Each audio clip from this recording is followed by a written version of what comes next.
So, hello everybody, please get into the room and sit down. Sorry. I was told we have to start on time and to finish on time.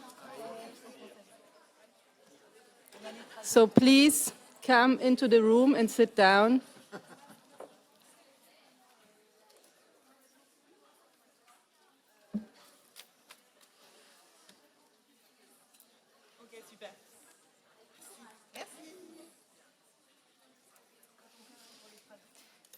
So,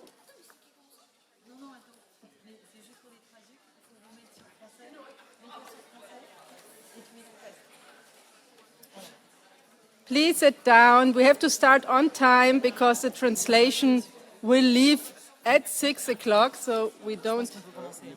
Wait, okay, so we start. 18:30. Okay. Christine?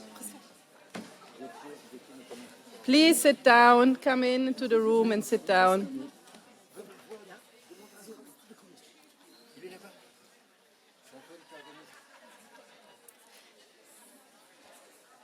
So I think we can start, if you're okay with that. If I could ask for a little bit of silence, please. Shh, shh, shh.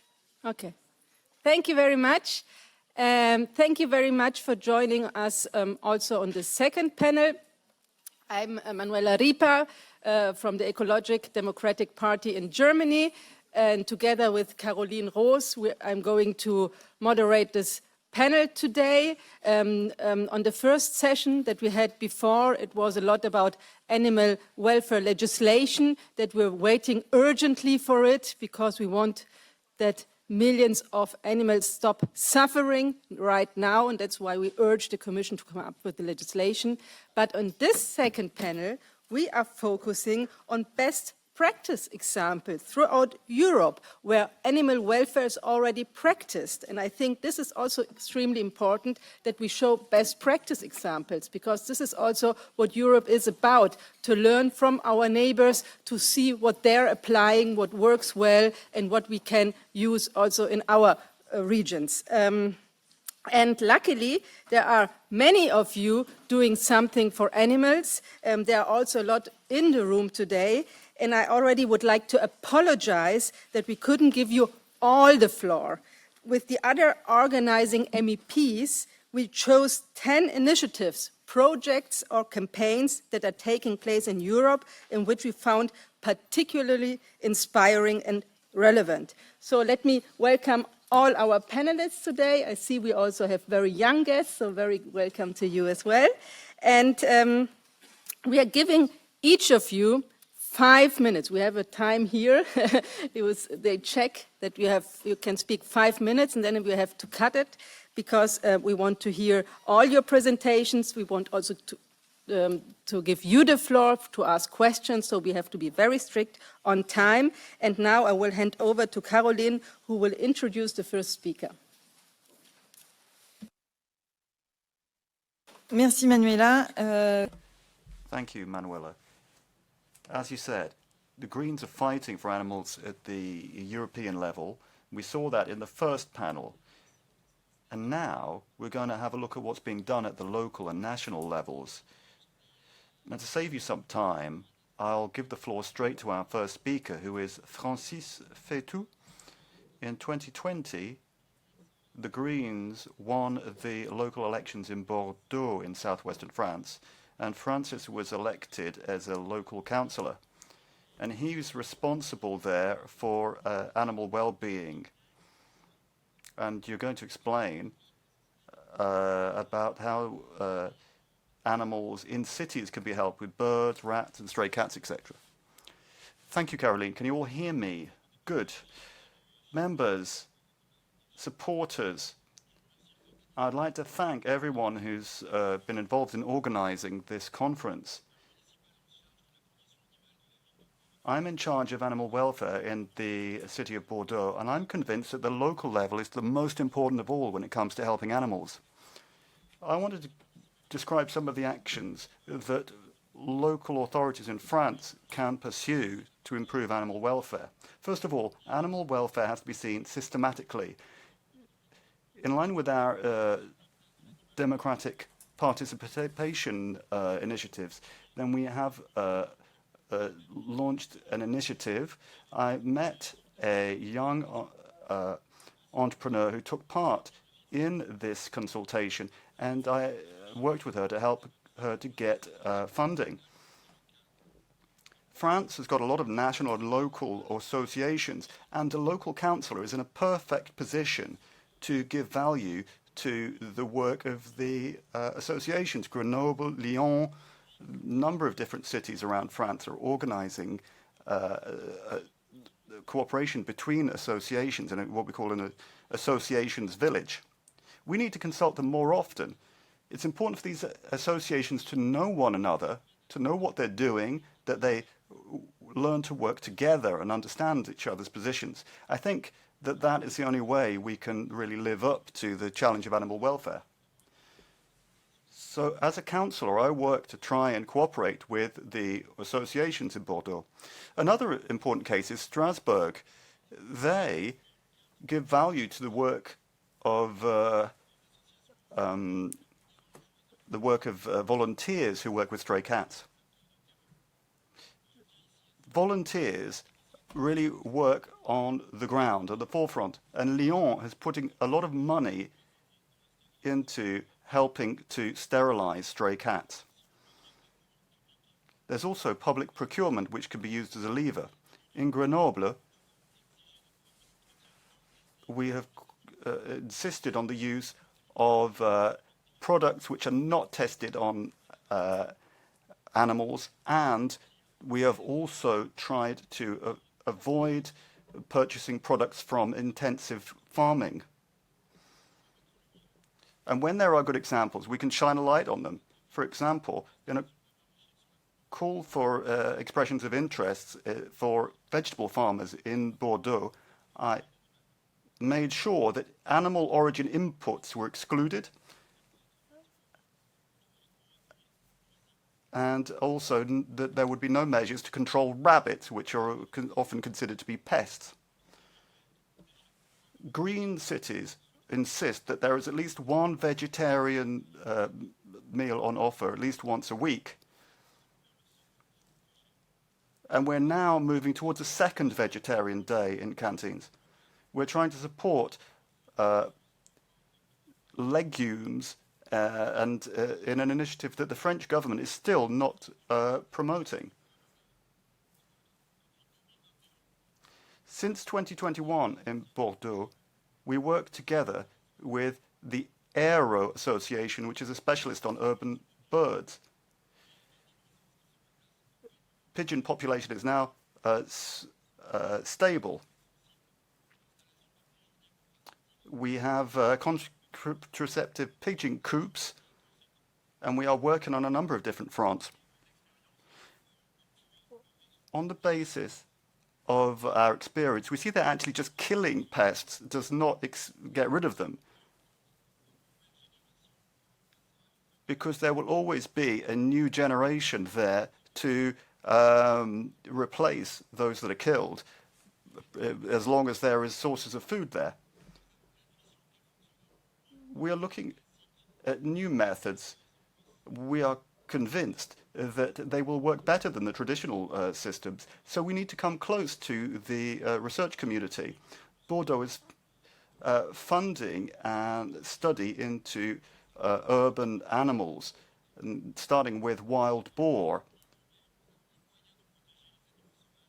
We have the means to limit the populations of wild animals in the cities, but using gentle methods.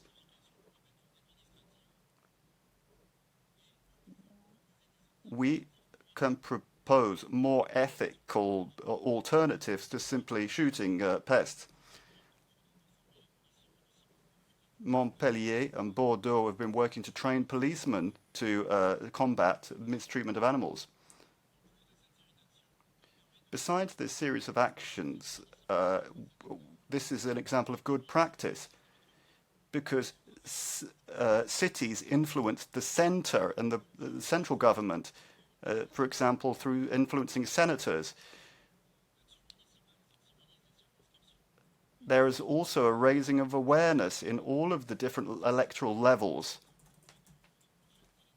We're convinced that the European elections that are coming up will confirm this positive dynamic.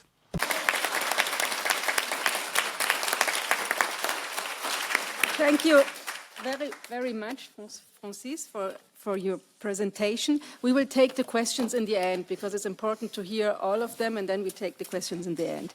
There are other animals that we haven't talked about today. There are thousands of animals each year that are used in scientific research. We already heard today about successful ECIs. One was on the cruel-free cosmetics, which had quite an outcry also in the scientific world because they were afraid for the fundamental research. But that was not what the ECI was about. And I mean, it has to be very clear. We need to end animal testing where it is, especially there where it is not necessary. I give you one example. I'm now the rapporteur for detergents, and there the Commission wants to introduce animal testing tests for a new detergent that should be used in spray format. And I was looking at them and said, but where do you live? In the last century, we're in the 21st century. Industry is already using alternative testing, and you still want to use animal testing? Are you crazy? So for sure, as rapporteur, I'm going to forbid that. But that's not what it is today about. It's about scientific research and the use of animals in scientific research. And that is why we invited Tamara Zietek, who is Chief Scientific Officer for Doctors Against Animal Experiments, and she is going to tell us about their work to phase out animal experiments. The floor is yours for 5 minutes. Thank you. Doctors Against Animal Experiments is an NGO based in Germany which is focused solely on the topic of animal experimentation.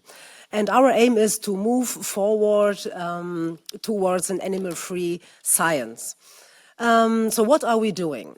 Our mission is that medical progress is important, but animal experiments are the wrong way. So we have actually two aims. The one is phasing out animal testing, and the other one is promoting animal-free research. Because nowadays, as we already heard, we have tons of methods of scientific human-based methods. We can grow human mini-organs in the lab, connect them and test drugs. And these methods are, this is scientifically proven, they are much better for the safety of human medicine and also of human safety in general. So why are we doing that? Why are we tackling animal experiments? If you look at the numbers of animal experiments performed in the EU, you see that from 2015 until 2019, that's the numbers that are currently available, each year 10 million animals are killed in the EU for scientific purposes. This is not changing, the number. And the 10 million are only these animals that are dying during experimental procedures. So we have an additional number of 12 million animals that die also for scientific purposes, for example, due to breeding or due to generation of genetically modified organisms. So we end up by a number of around 22 million animals dying in European laboratories every year. Next, please. The argument for animal experiments that we often hear is that they are needed for human safety. We will not have drugs without animal experiments, and this is not true anymore. Because the problem is that animals are not humans, they have a different biology. We are not a mouse, we look different, we are different. And this bad transferability from animals to humans is what you see, especially when you look at drug failure rates. So different analyses show, and also our own analysis show, that 92% of the drugs fail to be delivered to the market. That means that 92% of the drugs that are tested as safe and effective in animals do not apply to humans and do not come to the market. So this is ineffective and bad science. So how do we tackle this problem? on a national level, we have research grants, so we do a lot for supporting animal-free researchers. That is very important. We need more funding and support. So we have, for example, the Herbert Stiller Prize in Germany that is awarded every 2 years with 20,000 euros. Next, please. The one before. We also have research awards on the EU level, like with our umbrella organization, ECEAE. We awarded a research award for animal-free antibody testing. And this is a picture where Tilly Metz supported us in this action at the prize award ceremony. Another thing that is very important is stakeholder work and lobbying. So Doctors Against Animal Experiments is acting via 2 umbrella organizations. The one is the ECAE, as I already mentioned, and Greens4Animals. And we are targeting the European Commission, of course, and the European Parliament, and also a lot the agencies that are asking for animal experiments due to safety testing. This is ECHA, the chemical agency, EFSA, and also EMA. And we see that all of them do have already approaches and are entering ways and developing strategies towards an animal-free future. It might take a while until we get there, but there are definitely actions going on. The European Citizens Initiative that we had last year and which was supported with 1.2 million signatures was about, first of all, animal experiments in cosmetics, to end animal experiments in cosmetics testing, but also to end animal experiments in the European Union. And the European Union, that means that we should develop a roadmap. Can you go to the previous one? And what is important is, so there are good and bad reactions from the Commission as far as we see it, but ECHA and the European Commission committed to develop a roadmap for animal-free testing of chemicals. And this is a very good sign, and we hope that the roadmap will look good. Also, we have our NUT database, which is a database where you can look and search for animal-free research methods.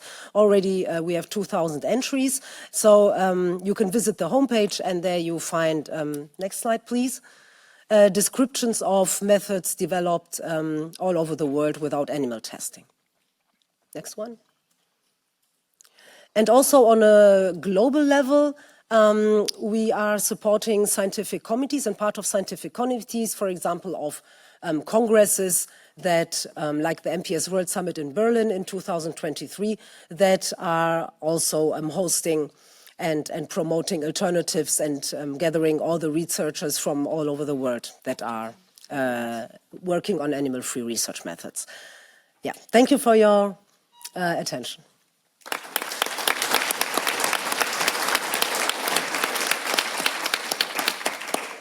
Merci Tamara pour cette présentation Thank you, Tamara, for the presentation, and thank you for all the work that you do. It's important that there should be alternatives to animal testing. Let's now move on to the next speakers. I'll give the floor to Mathilde and Nicolas. They're our youngest speakers today. I met Mathilde and Nicolas around 2 years ago now, working on the ground, and what they do in practice for animals is really inspirational. You see Youth for Climate out on the streets, and here you can see a youth-run animal welfare organization. They do a lot of work on the ground. So Mathilde and Nicolas, you have 5 minutes. Bonjour, je m'appelle Mathilde. Good afternoon, my name is Mathilde, I'm 15. My name is Nicolas, and I'm 9.5 years old.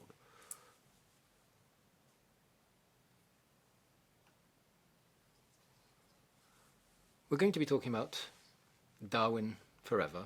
We used to have a dog who went by the name of Darwin, and one day he went missing. We asked our parents where was he, and he'd gone to a shelter, so we saw the animals there, and we tried everything we could, or we wanted to help them. And then we started with collections, and then we launched our first initiative in 2016, which was a collection, and we collected huge amount of dried dog food, blankets, toys for animals, etc. And many professionals, veterinarians, shops, etc., got on board, and we went on with collections, donations to shelters. We've got some examples here of the donations. We've got a huge amount of people following us who also help animals. And another thing we do is we create pictures and videos which we share on social media. We had our first initiative in 2017, so with pictures, videos, etc. And our third initiative was an art contest on the maritime world, and we asked people to imagine a new world where animals and the environment are respected.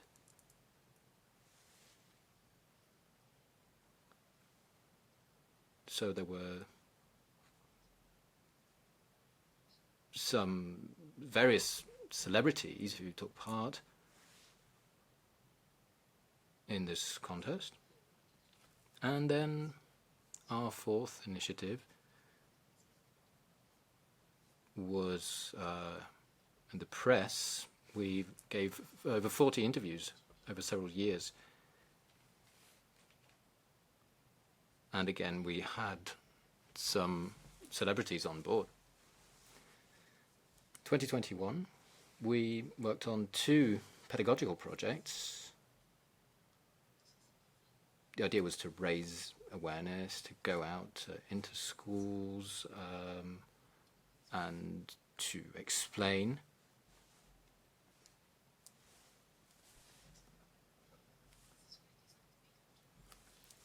And we use comics that everyone knows. Asterix and Obelix, for example, they couldn't abandon their dogs, so why should we? Then our 5th initiative was the second pedagogical project for protection of maritime environments and the environment. We've got plastic waste, we've got noise pollution, something we don't really hear much about.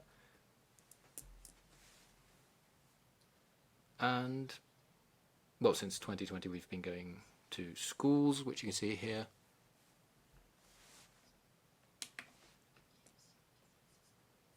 And then we also go out and work with social medical services, so children with disabilities. And again, we have collection, awareness raising, etc. Then we've been working together with the centres aérés, and we also raise awareness in shops, shopping centres. We work together with Cultura, for example, and we had various awareness raising campaigns out there on the ground. Then we also had exhibitions with all the pictures in the centres aérés centres, in schools, etc. Also tied in with awareness raising, and, well, a lot of pictures really saw the light of day, which was a great success. This is a list of TV reports on our initiatives. Then we got a prize, the PETA prize, in 2021 for young people who defend animal rights. That was in the beginning of September. And, well, thank you very much for your attention. And we would like to also share with you a couple of our dreams. Now, I would like to join forces with Brossard, a game I really like, and we could work together to raise awareness for animals. And I would like to create a driving license for good initiatives which we get out into all the European schools, because we've been involved in such activities for animals and environment for over 6 years, And, well, people could have a kind of driving license where they get points for good activities. Thank you very much.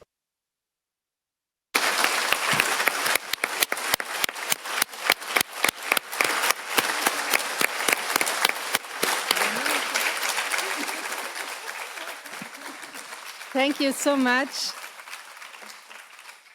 Thank you so much, Mathilde and Nicolas. I think it's so brave what you're doing, and it's so brave to be here in a room to speak to all these people. So this is already also an applause for you. Bravo.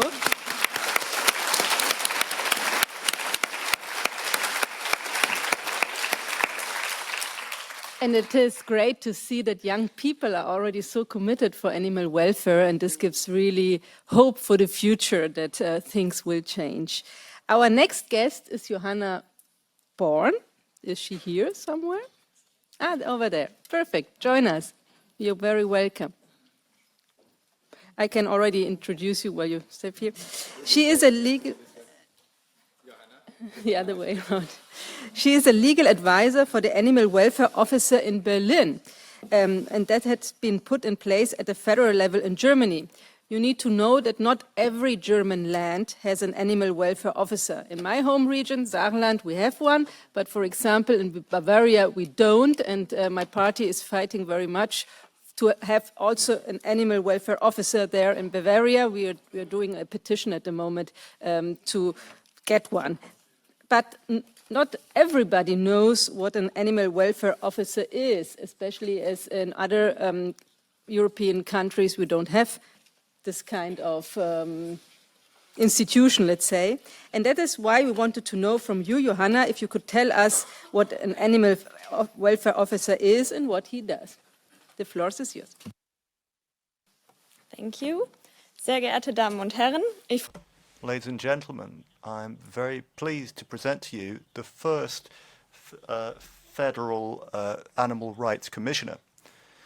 Now, the office of a commissioner for animal welfare has only been brought into existence now and will last until the end of the parliamentary term.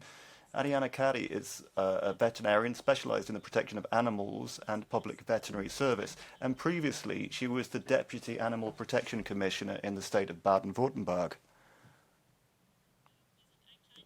We're a small team. At the moment, we have another veterinarian, Lisa Diersen, we have an assistant, Maria Kluwe, and I am the legal advisor. And we still have another job that is not yet occupied for a communications officer. We have to prioritize our work because animal welfare is a very broad field. It's about how we deal with animals in agriculture, but also as pets and in research. In all of these areas, there is an important amount of development to be done, and we need to make sure there's no backsliding. The first pillar of our work is to provide awareness-raising work. It's simply lack of knowledge that leads to animal suffering. An example would be the dogs that are left in hot cars, because in all too many situations people underestimate how hot their cars get. But we need to get this information out to the public. The Federal Animal Rights Commissioner also spreads information through social media and the press and provides information for the general public. The second pillar of our work is to try and improve animal rights legislation because animals deserve justice. There's a lack of enforcement, just as in the area of both criminal and civil law. There are loopholes in existing laws, and there is room for new laws to be introduced. Our commissioner is entrusted with initiating new legislative initiatives to give animals a voice in the federal government. And there is an initiative for reworking entirely the animal welfare legislation. She's in constant communication with the government and with the NGOs. And there also needs to be a better interface between veterinary medicine and legislation. Mrs. Caddy has been working on this because there's a lot of potential to try and work on all areas of interaction between humans and animals, for agriculture, for animal tests, as companions, and also in dealing with wild animals. As part of this pillar, we're trying to ensure that there's better education for students of legal studies and veterinary studies. Mrs. Caddy is working to try and create an interdisciplinary course for lawyers and veterinarians. These three pillars are based on the foundation of networking, because united voices are louder and are more likely to be listened to. So that means in practice that we work together with animal farmers, the animal handlers, and the Federal Veterinary Association. Mrs. Caddy works very closely with regional animal rights commissioners. The work of the commissioner has had a very positive response from both the government and the general public. Creating the office of the commissioner is a real value added for animal welfare. Thank you.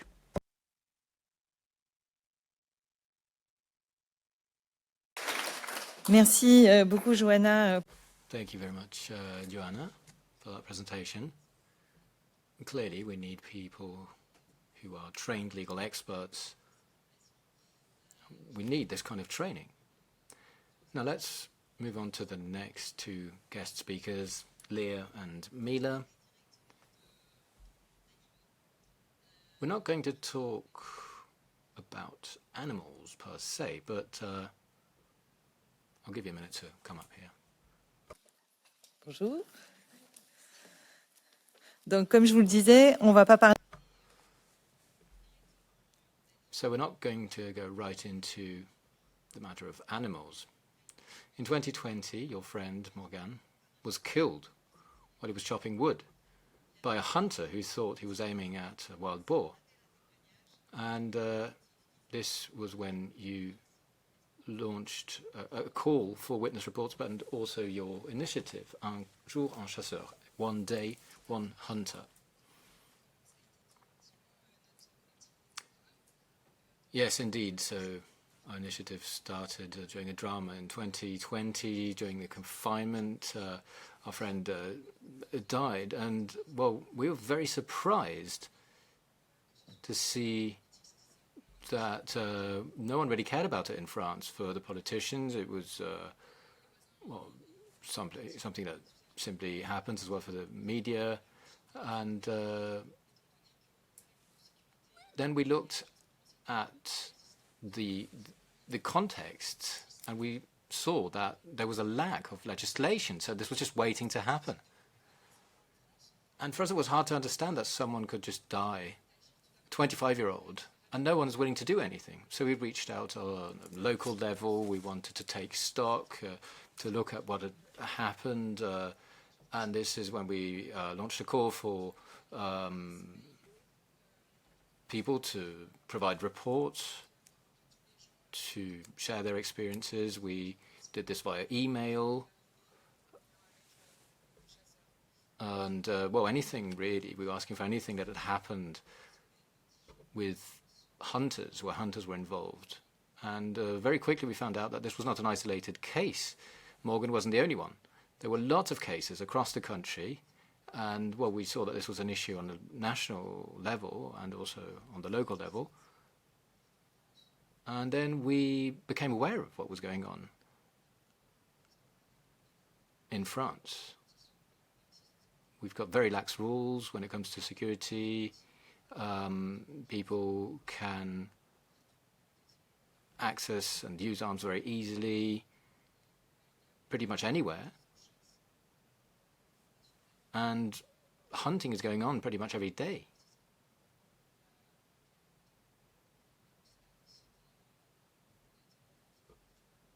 The Benelux states have actually decided to no longer accept the weapons permit issued in France because it was too lax. France holds the record of species that can be hunted legally, and there are a number of bird species which are threatened by extinction, and France is actually violating a number of European directives. So we wanted to fight, and we wanted to raise awareness for this lack of action. So we went out into the public sphere via social media, and the idea was really to start talking about it and also to have a unified voice, because this was spread out across the country, so that was a challenge. And many people who actually got in touch with us were scared. They didn't want to use their own name, so their comments remained anonymous. And then these reports we got from other people gave us some legitimacy to speak out against hunters. And we wanted to tip the power balance, really. We wanted to have radical reform of hunting, especially when it comes to security, because that was really our core issue. And then the second thing we did, but of course this is tied in, because social media really gave us the weight, gave our argument the weight it had. So we reached out to the political sphere, and we had a petition on the Senate's website. This was discussed at the Senate. We also, we reached out to authorities as well as an association who would then essentially raise awareness about this lack of measures of legislation. So we had to tackle this on a societal level, on a financial level, on various levels. And there's a whole system in place, really, that means that such actions don't really have any effect. We tried to use the legal route, but, it didn't have a huge effect, but for us it was a first victory, because we saw that a lot of people, not just in France, but across Europe, were concerned about this. And then this was also very present in the media, also beyond France. So we wanted to raise awareness, mobilize people, and show that hunting accidents should not be seen as something that just happened. It shouldn't be seen as something normal.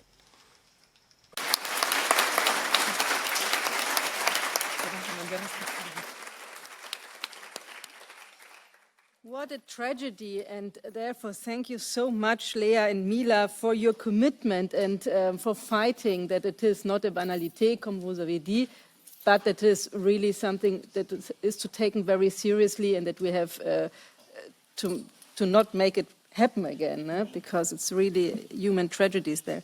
So I will now introduce our next guest, that is Sophie Locatelli, if she's in the room. Then she can join us here on the podium. Sophie created a wonderful animal sanctuary named La Rêve d'Aby, and it is a sanctuary located in Belgium. You can sit next to me, I'm not biting. Don't worry. Sanctuaries are paramount, and I already would like to use the opportunity now to thank all the people and also all the volunteers, because there are a lot of people volunteering in shelters and in sanctuaries for the work that they're doing. They're doing a terrific job, and the whole community, for the whole community, and they definitely should get more public financial support for it. But now let's turn to Sophie, so she can tell us more why she created that sanctuary and what exactly she's doing there. The floor is yours. Bonjour à tous. Good evening. I am the president and founder of a refuge for horses and farm animals, which is called Abby's Dream. This was created on the 12th of June 2012 when I met an exceptional being. A small cow entered my life. I've always liked animals, but I lived in Brussels and I wanted to buy a farm in the countryside so that I could keep horses. I discovered the rural world there. I spoke to my neighbour who was a farmer. I saw what was going on in farms from a practical point of view. Well, I was lucky enough to observe the birth of Abby. Abby had a twin brother, and when there are twins, the female twin is likely to be sterile when she becomes adult. And the farmer was not prepared to run the financial risk of having a sterile cow who would not be able to produce milk. So when Abby came home to me, I realized that I was saving an animal from the abattoir, but I realized that I was also killing other animals because I was eating meat. So it's from that day on that I stopped eating meat.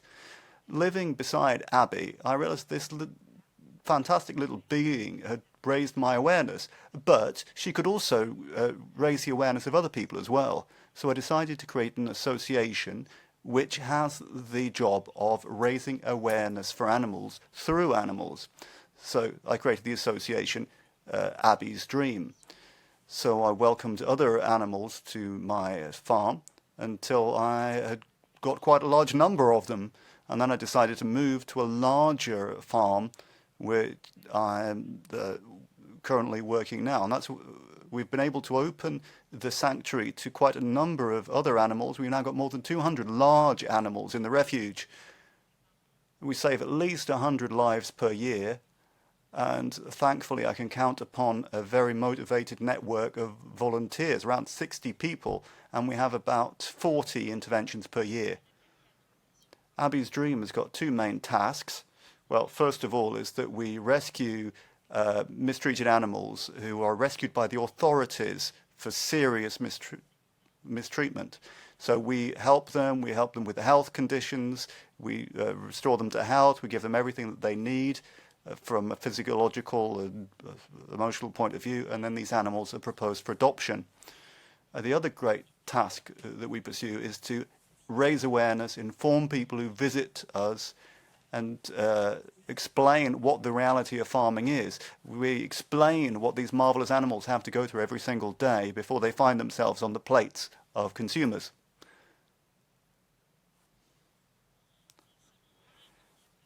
Now, as I see it, there are three main routes to raise people's awareness. There are other ways too, of course, but first of all, what we do is to explain what animals go through in farms and abattoirs. We do that with films. We have a lot of videos that we create to explain transport conditions, abattoir conditions. And we also try to ensure that people have a link with animals, to understand that animals have their own personalities, that they have their own needs. And we allow people to see a face rather than just animals turned into food.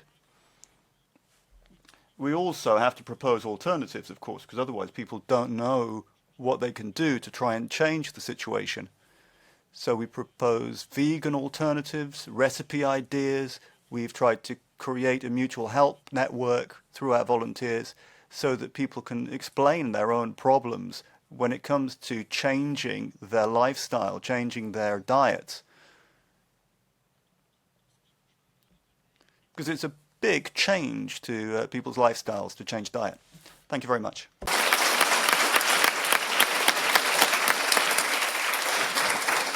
Merci again for your great work. Really, it was very touching also to see this calf that you saved in the end and all the other animals. So really great work.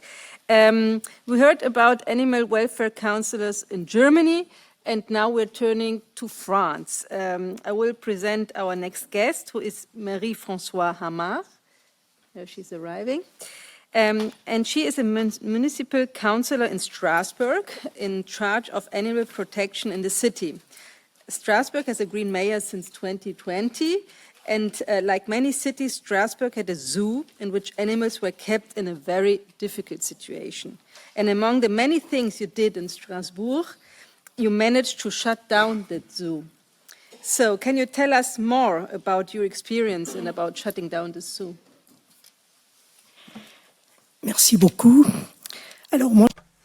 Thank you. So I'm here to tell you a beautiful story. A story of opening up cages, not many cages, but a couple of cages at least, which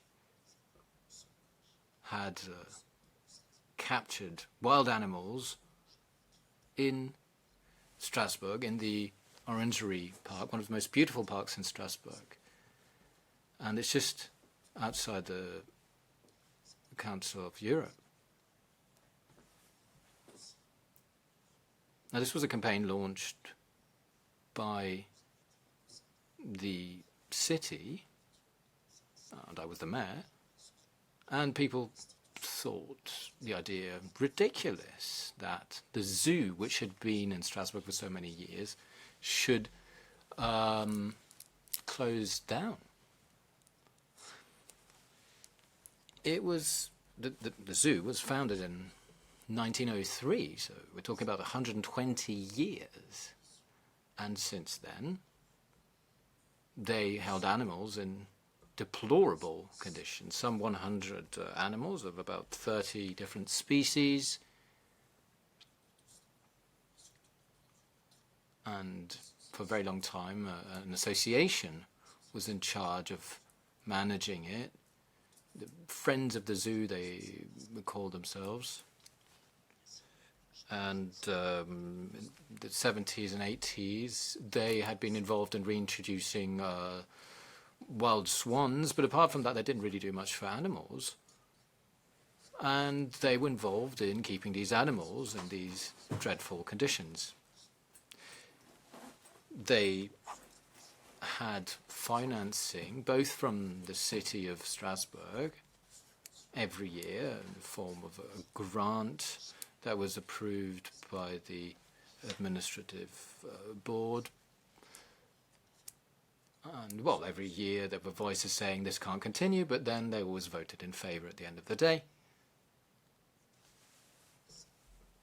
And these animals were held captive. In 2017, there was already a call by a number of major associations to at least free the two lynxes who were living in a concrete environment, dreadful really, and public opinion and activists succeeded, and the lynxes were brought out to the Bärenpark, the Park of Bears in German. This is a park in the Black Forest, about an hour from Strasbourg, where they joined the bears and the wolves that lives there. And, well, watching them in their natural habitat was really something. You could really see the difference between a zoo and nature. So all this process was a very painful one, a lengthy one. It took a year with many months of judicial mediation carried out by a group that was nominated by the tribunal, because there were a lot of people of a certain age who were rather nostalgic, I would say, who had a very distorted view, and they were fighting tooth and nail to stop me from closing down the zoo.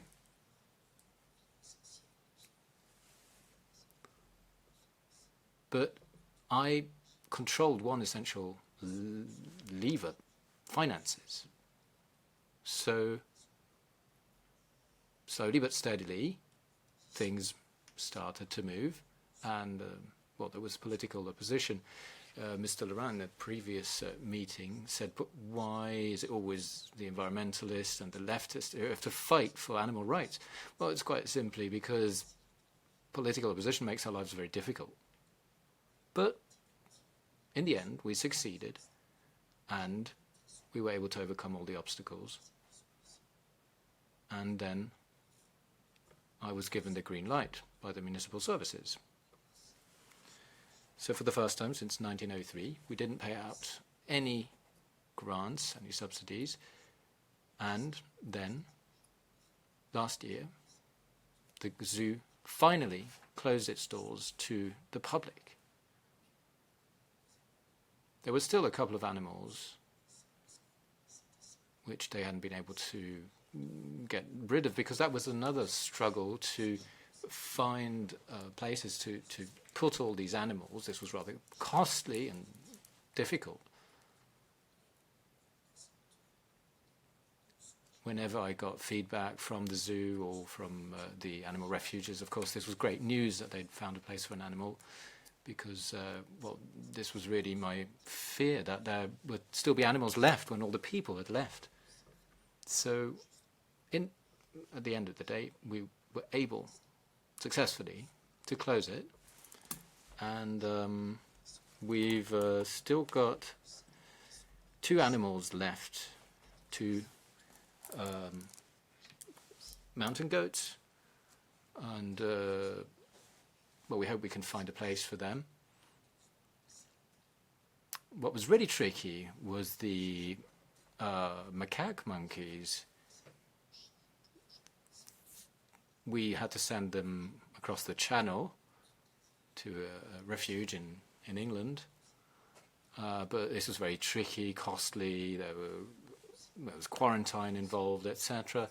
But so at the end of the day, we had to resort to a French refuge, and they had to build a special, special area for them. At the moment, we've got these 2 goats left, which, to their great surprise, found that a world of concrete had turned into lush meadows all of a sudden.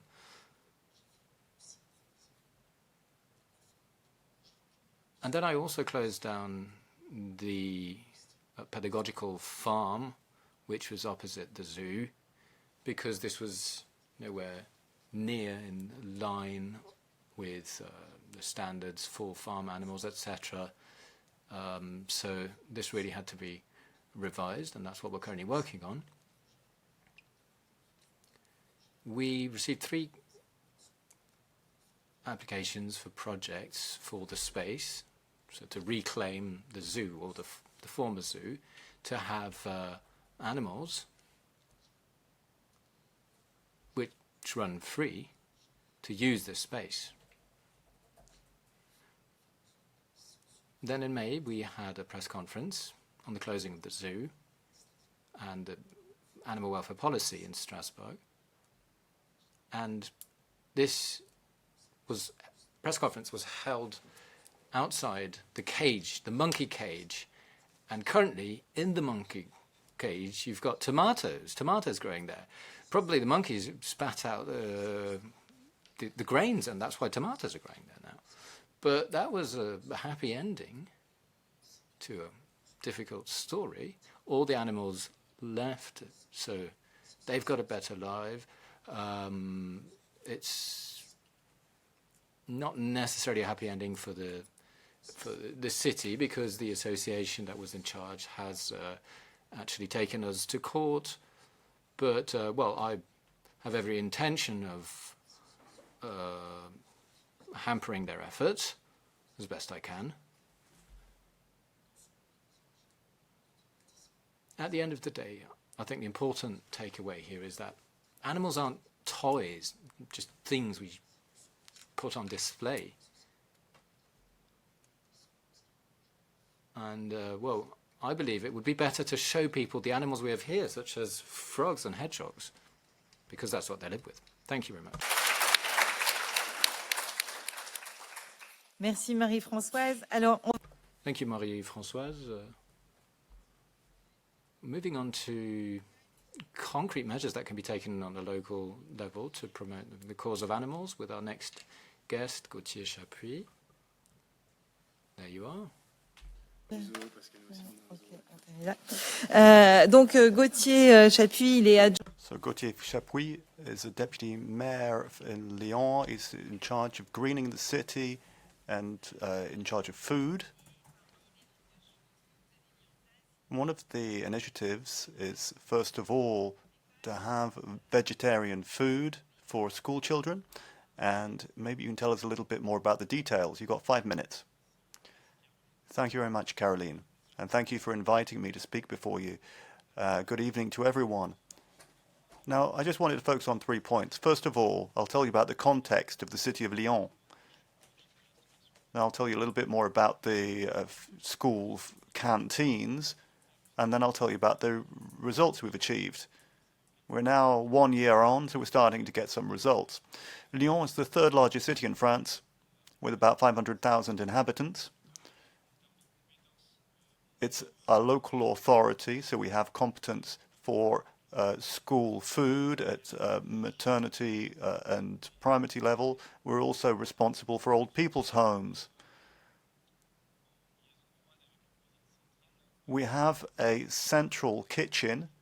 We prepare about 30,000 meals a day, and in 2020 we had to get down to work, changing the contract specifications for the food. We started by consulting people who eat, the parents of the students, for example, and the pupils, and we also worked with the farmers because we wanted local organic food. We also consulted associations linked to animal welfare because we strongly wanted to put that at the center of our public procurement. So we worked with Greenpeace, the French Vegetarians Association, and Article 214. It's an important public procurement budget. It was about 40 million euros a year. So we didn't want to call the meat menu the classic menu. That's what it used to be called.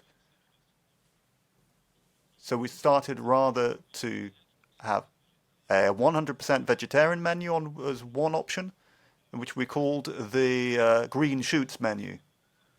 That's to give a choice for pupils to say whether they have meat or not.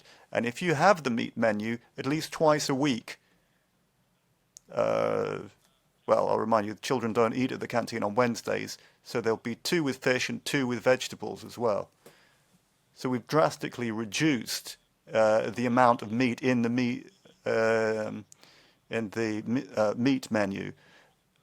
It's a vegetarian option, not a vegan one, because it's not possible with the current rules in France to have 100% vegan canteen food. But in the contract specifications, we include a number of other provisions. We have a definition of animal welfare. We look for labels. We look for meat which respects animal welfare specifications. And we want the meat to be as local as possible to try and avoid excessive transport of the animals. We look for organic labels.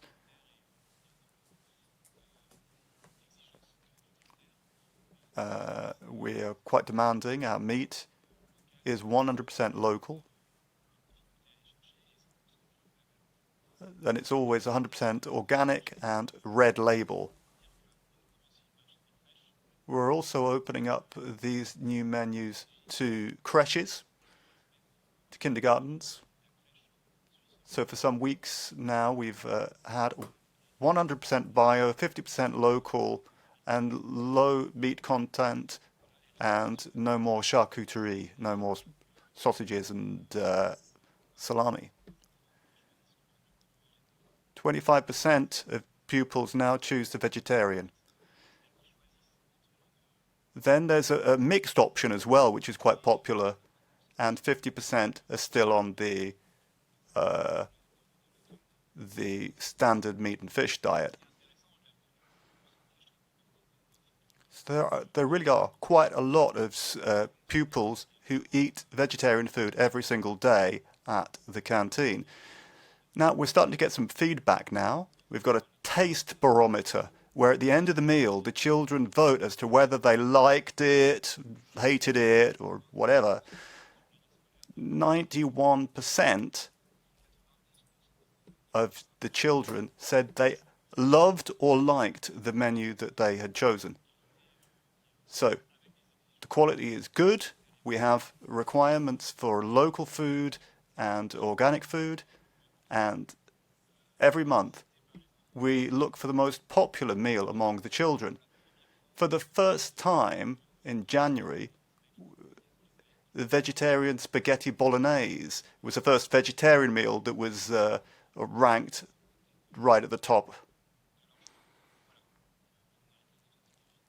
Anyway, that's all I had to say. Thank you very much for your time.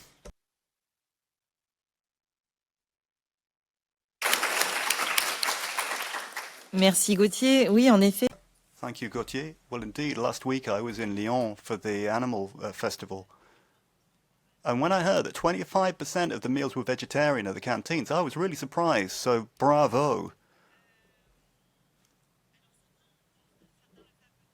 Now, some of you may be aware that I'm a member of the Fisheries Committee in the European Parliament. And together with my colleagues, Scar's not here, but Francisco is here. And we fight for fishers' rights as well, so that we don't forget about their welfare. Now we're trying to go beyond just land animals and also talk about the well-being of fishes. And she works for the association Essere Animali. Thank you very much for having us here. I'm gonna start by telling you a little bit more about Essere Animali and our activities. We are an Italian NGO and we are concentrated on farmed animals. So we are not only concentrated on fish welfare, but in improving standards for all the farmed animals, and also, of course, for the transition to more sustainable food and vegan food, of course. In terms of fish welfare, there's a lot to do in Italy, to be honest. And we started working 3 years ago on raising awareness about fish. The main issue we found in our country is that not only institutions but also citizens are not completely fully aware on how fish can suffer too, and that they are sentient beings just like all the other animals. So what we decided to do in the beginning is to start raising awareness about fish, so to give more information about their ethology, their behaviors, their needs, and also to produce a lot of investigations about fish farming. So we are mainly focused on aquaculture in Italy. It's a growing business, so we are trying to tackle it from the beginning to make sure that fish welfare standards are accurate and appropriate for fish welfare. So the first investigations we did are mainly in Italy, but we decided to focus our attention together with other organizations like We Animals, for example, and Equalia in Spain and Greece as well. Especially because when it comes to fish farming, there's a lot of import and export, and in Italy we have a market that is not only made of Italian farms, but we import a lot of fish from Greece, and there is a lot of exchange between European countries, so we wanted to have a wider picture about the problem and to provide our institutions, policymakers, media and the public a wider picture of the problem. So this is the work that we mainly did in the first couple of years. We also produced, after all these investigations and research, a report about aquaculture in Italy. And we started addressing the issue with companies. At least in our country, it's very useful to start from a dialogue with the industry to make them understand why it's really needed and why they have to play a role in this. They are part of our society, just like single citizens and NGOs, and we strongly believe that they need to take a stronger stand on animal welfare standards in general, and especially when it comes to fish welfare. We also believe that there is a lot of opportunities there, because it's, like I was saying, it's a growing and, let's say, new business when it comes to Italy compared to other farmed animals. So we want to tackle this issue from the beginning. The dialogue with the industry started mainly a year and a half ago, and we actually found out that some companies are willing to improve the standards, but they need support from institutions as well. So that's why this year we started working very closely with the biggest producer association for fish farming and the health minister and the agriculture minister in Italy. It's still an ongoing process, a very long process, to make sure that they actually do something concrete. But we decided to take it from an angle that it's very specific for Italy. Italy has decided in recent years to produce state label for animal welfare and for sustainability. So they created this label that it's called Sustainable Aquaculture, but it's very weak when it comes to fish welfare. So there's basically nothing there, even though they want to label these products as sustainable. So the work we started doing is to trying to address these points with them and to make them understand why, if they want to use a label, to make consumers understand that they have choices and they can choose different kind of products, just like it happens, for example, with eggs, where you, as a consumer, immediately know if you're buying an egg or eggs from caged hens or not. We wanted to make sure that this very generic label, that it's just sustainable aquaculture, has an actual meaning for the consumers who are buying fish that has this label on them. So the main issue we are currently addressing with them is stunning before slaughter, and we want to make sure that this label has specific indications regarding accepted methods and specific definitions about what we can actually consider fish welfare and what not. So it's still an ongoing process, and the dialogue is still ongoing. So the main results that we have, I think, by now is that some producers realize that it's a change that's needed, and some companies told us that they will push for this. We also started a conversation with the companies in Europe that produce the technology needed to have these methods implemented in Italy. So this is also something we are trying to facilitate. The kind of dialogue that we are having with the institution is to make them understand that we know the way that it's best for fish welfare. We have the right contacts, we have the research, and we are trying to mediate among all these stakeholders to make sure that there is a concrete change for the animals. We are also hoping that, I hope soon as possible, we will see the revised legislation to include stunning before slaughter for fish. Of course, this would help a lot, especially in a country like Italy, where there's a lot of pride about food and about the so-called made in Italy. And what we are trying to do is to make them understand that if they want to promote Italian products and the made in Italy in the correct way, is to include strong, concrete and real animal welfare policies when it comes to farmed animals and, of course, fish welfare. So this is the angle that we are tackling at the moment. As you know, in recent months, we changed the government, we have a new majority, and we had to adapt our message to this context. And we are more than willing to adapt and make it work for the current political situation.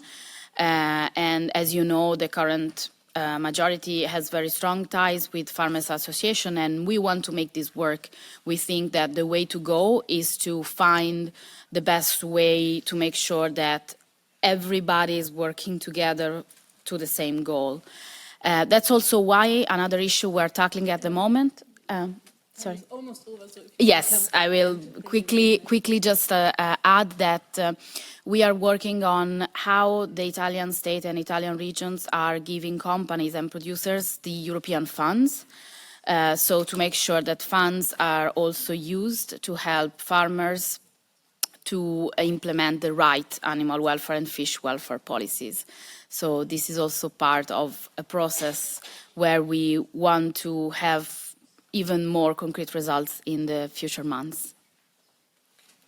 Thank you.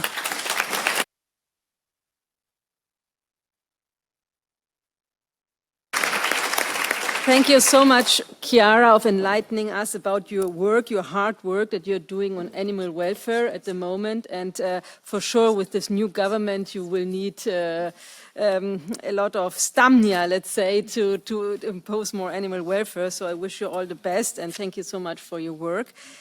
We talked before with Gauthier Chopin about the success that they have in Lyon on plant-based diets in school. And we are now staying on the subject because now I will introduce, last but certainly not least, Stephanie Capobianco. She is a coordinator for regional and national campaign of the initiative Plant-Based Treaty. The Plant-Based Treaty aims to halt the widespread degradation of critical ecosystems caused by animal agriculture and to promote a shift towards healthier, sustainable plant-based diets. It is essential to shift towards a plant-based diet, but your initiative proposes a different way to reach it. And so we're very curious to hear about your approach, and the floor is yours. Thank you. I'm here with my colleagues Enric, Lea, and Lisette today, so we are happy to be here. Thank you for having us. So the Plant-Based Treaty is a campaign that we launched in 2021 in 80 cities simultaneously, and we are proud to announce that by the day, more than 112,000 individuals endorsed, 1,200 NGOs, 1,400 businesses, and 2,100 cities. Celebrities like Paul McCartney, Joaquin Phoenix, and Moby endorsed the treaty, and also many scientists, Nobel laureates from disciplines like economics, physics, chemistry, and IPCC authors, and politicians from all levels and political spectrums. And why is the plant-based treaty important?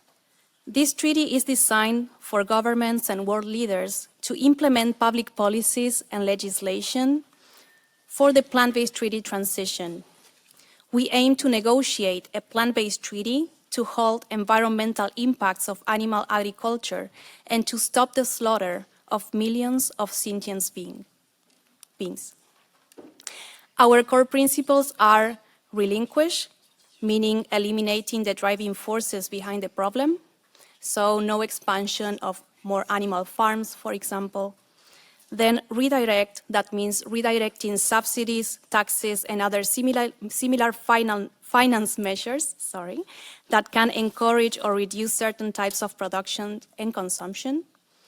And then restore means restoring, regenerating, and already damaged ecosystems.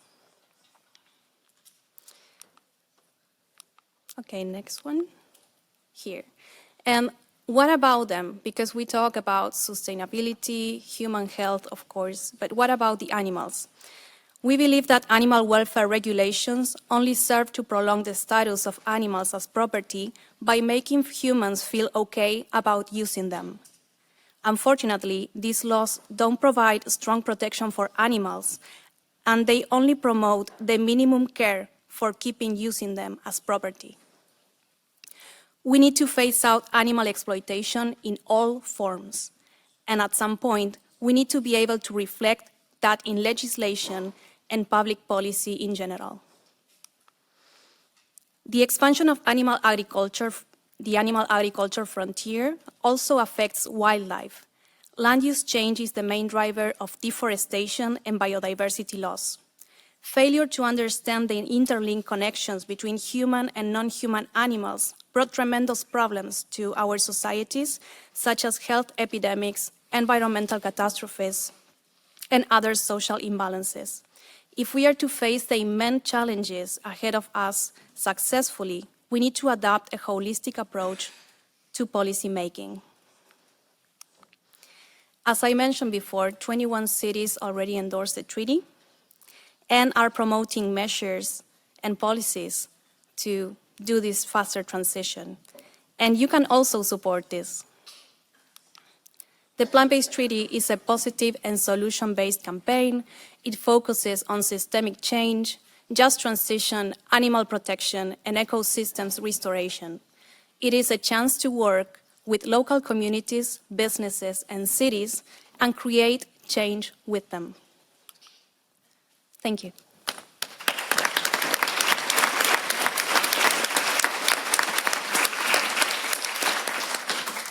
Thank you very much. Thank you to all panelists for their great presentations. We heard many of them, and I'm sure that you have many questions.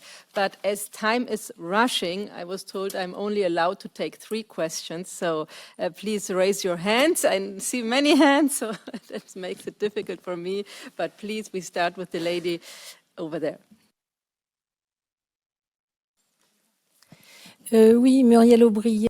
I'm Muriel Aubrier. I work for an association called Transience.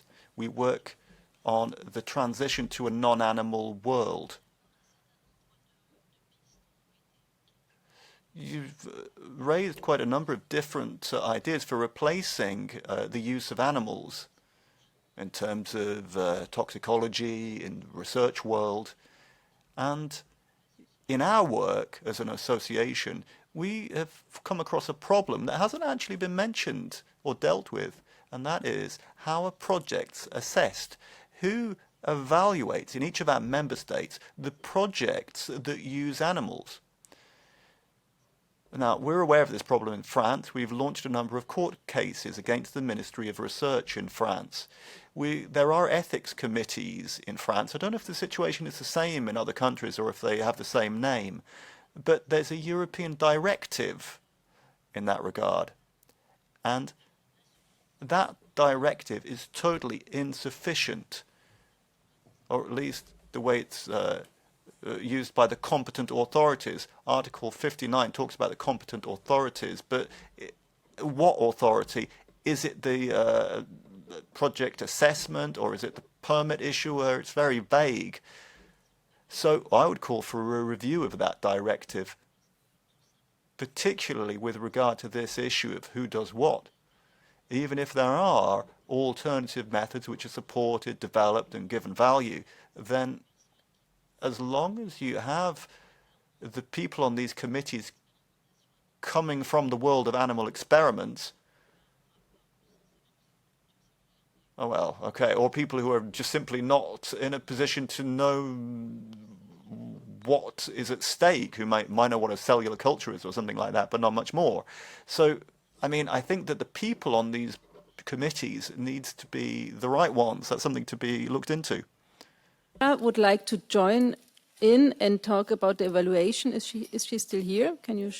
There, over there. Here I am. Yeah. If you would like to take the yes, you are absolutely right. This is exactly the problem, and also in Germany we have it that the ones that are evaluating or deciding finally if animal experiments may be conducted or not are not necessarily professionals in this very specific area, because research areas are very specific. So, and the researcher is the expert, and the researcher will always find arguments why there is no alternative method for exactly the thing the question that he is asking scientifically, and that is just simply very bad. This is very bad. So that is definitely needs to be changed. Yes.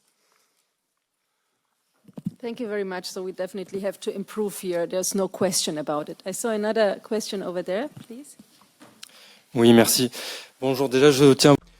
Thank you. First off, I'd like to thank you for organising this event, which is great. My name is Nicolas. I'm a deputy mayor in France, and I wanted to come back to the issue of hunters, because this is something that's very dear to our hearts. There have been a lot of deaths among animals, but also humans. And this is why in Montpellier we have put a special provision in place on hunting areas. I wanted to talk about animals which survive during hunting. I don't believe there are any legislative proposals to finance centres that tend to these wounded animals. We created one in Montpellier, and I've taken a look at where we have such centres in Europe. In some of the countries we have quite a lot, in the UK, a former member of the EU, but then there are other countries which are lagging behind, so it would be a great initiative to try to finance to such care centres for animals, because in some countries this is being done, but in others, such as France, it simply isn't. Juste un petit tac au tac. Oui. Yes, just briefly on that. Indeed, that's a good idea. Recently, I visited a centre for wildlife, and well, they take in wild boars, for example, or goats which have been, or deer which have been injured, and tend to them. So indeed, this is a good idea. We should develop this further. The shows that I can add, and I think it is for every program that. First of all, thank you very much that you're thinking of the animals that are hurt, because it's definitely something we also need to think about, absolutely. And the need for more funding and support is something that is, I think, part of the whole conference today, for all the great initiatives that we heard. And also thank you for your initiative. So we now over there with the yellow, please. Thank you very much for the word, and thank you very much for all the interventions today. I'm the president of the Vegan Society in Luxembourg, and I am very happy that the elephant in the room has been addressed in the second part this afternoon. So thank you very much for these interventions, because I feel that it's very important, and we, of course, we encourage the revision of animal protection laws in the EU. But I also think that we should not forget about the source of the problem, which is our relations to animals and our food choices that we make. So we cannot consider these issues in a vacuum. We also need to consider agricultural reform, subsidies, and sustainable food choices that we do. So we just would like to caution everyone to not fall into this trap of thinking that by adding a few centimeters to the animals' cages or the way that they are kept, that we are going to adequately address and solve the systemic issues that we have in our society, which is the exploitation of animals by humans. And we should also not forget that there is no such thing as a happy farm animal. So I feel we should also, when we discuss about animal protection laws, we should also keep in mind to also have this discussion in society that we need to move towards a plant-based diet. Thank you.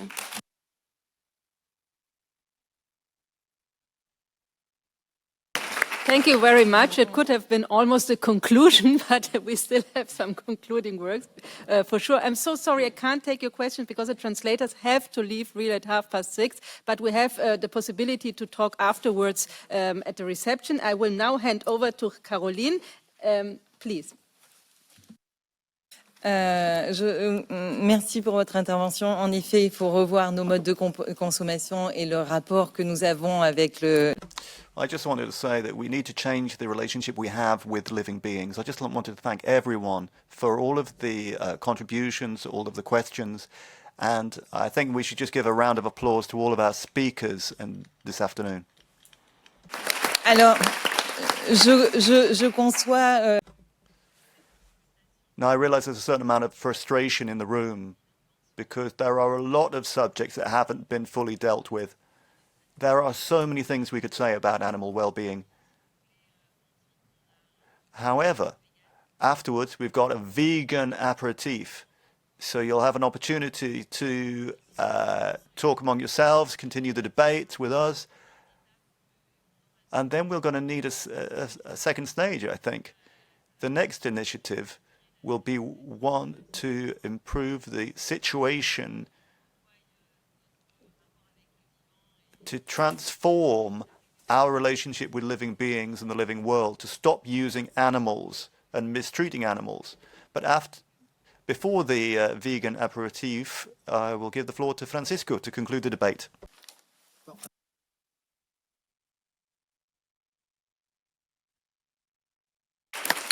Thank you. Thank you for the time, for the hours that we have been here debating. I'm known to be very precise and concrete, so I think we'll manage in 5 minutes. Well, this is very important, and it's not by chance that we call it Greens4Animals, because we are not just talking about the parliamentary work that we do here.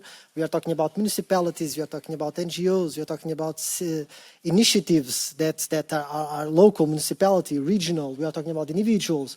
We are talking about companies. We are talking about treaties. We are talking about young people that are taking to their hands ways that they can find to change reality. And so this is why we also say that this is Greens4Animal. And it's not only about the work that we do here in the Parliament, although, obviously, we are talking about things that can change really. I remember in the beginning of the mandate, we were debating the Common Agriculture Policy. We are talking about 28% of the European budget. We are talking about 360 billion euros that are directed for the way we produce foods. And it's correlated to a lot of things that we talked here.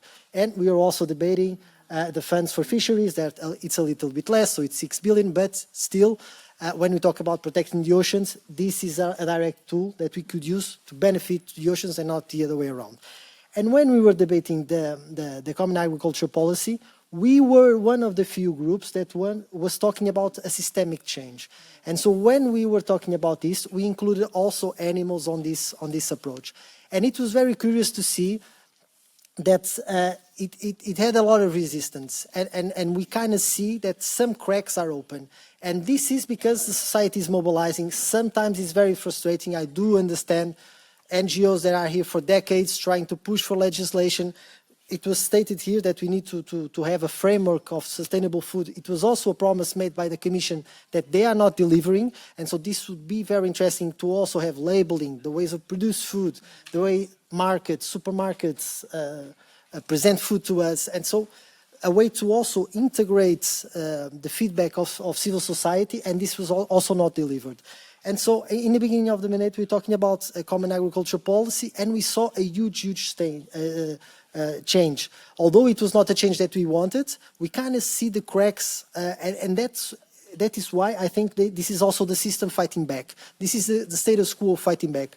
There was obviously here a perception that probably we are not doing enough. We don't have the reach that we wanted, but to be honest, the Greens in the Parliament have 10%, so more or less 70 MEPs of 700. We are not in all member states in coalition governments, so we also have to deal with the council. And to give you an example, we had a huge win on the common agriculture policy because we ended the subsidies to bullfighting, but then when the common agriculture policy went to trilogues, so this is the final discussion between the council, the Commission and the Parliament, the Spanish government erased it, and so it was a bargaining chip. So we can see that there's a lot of layers, but we kind of make the cracks. Also on when we talk about fisheries, and I have here Caroline, who worked with this with me, and we work together on animal welfare for fish. Can you imagine debating this on Juncker's Commission? On Barroso Commission, this would be madness. But now we are talking about it, and we are talking about it a very scientific way. We tried to have the initiative report, we could not, so we pushed for the report, the scientific report. We had a scientific report, and then we had a debate, and now we're pushing again. So there's a lot of layers, and I think this event is also important for us to show that, yes, there's a lot of things that need to be changed. Yes, we need to push the Commission to deliver on the revision of animal legislation, but also on other promises that they made. And in the end, I think this is about democracy that was stated here about the European citizens' initiatives. What do we want as a democratic society?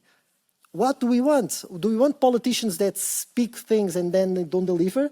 we promise and we deliver. If you look at the proposals on animal welfare, the Greens deliver. And that's what I think also we should also try to share more and communicate more, that we promise, we deliver. And it's a fact. You can see by the votes. You can see by our coherence, by our group decisions, by our strong debates, but we always have like a very group position on these issues. And so I think also this helped us, and I'm finishing, this was also very helpful for us to energize, to see the goods and positive changes that we are doing. And thank you again, everyone that organized this event, the interpreters, the parliaments, the speakers, the MEPs, the advisors, everyone. And let's continue to fight for a better society. Let's go.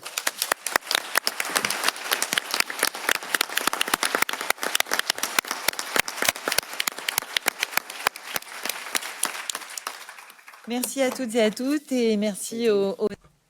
Thank you, everyone. I'd like to thank the interpreters and see you at the vegan aperitif.